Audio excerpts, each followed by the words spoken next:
Yes, ma'am. Maayong hapon po. I'm April from Davao City. And, ala, makahilap po. VP, most of our group today is nurses from Germany. We would just like to ask if we can apply maybe as a volunteer for a personal nurse for President Duterte. I can speak German, I can speak Dutch, I can speak English, and of course, Bisaya. Yes. I'll have to ask the lawyers, ma'am. Yes, please, VP. If that is something that can be done Yeah. within the rules of the detention center. And I have both the residence, VP Sara. Resident po ako ng Holland, ng Netherlands, and resident din po ako ng Germany. sabi nung iba dito, ma'am, na illegal. Sana all daw. Opo, dati po ako nakatira dito since 2008 until 2023. Pero lumipat po ako ng Germany kasi mas maganda po ang offer nila doon.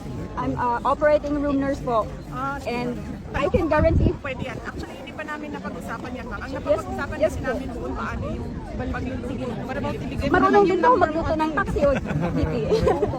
Lahat ng Bisaya po. One-stop shop ka pala. Ibigay namin ang package na. Bigay mo ng pasok na. Just go for it. If ever. Actually, I submitted already an application to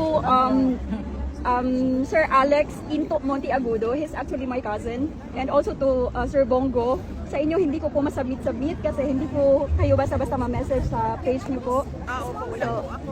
Opo. And kay Ma'am Hanilat din po, nakarating na po yung application ko. But I don't know kung nakarating na po sa inyo. Marami na nakakilala kay Jaira, ma'am. Jaira Jaira? Magrona, sa Okay. Vice President. Sa kanya po po ba dapat isubmit? All my credentials po. Pwede po. Kay Sige Jaira. po. Gagawin ko po. Liaison namin sa Silipin na lang tayo. Pakiulit po ulit ng name. Jaira Magrona. Jaira Mandrona.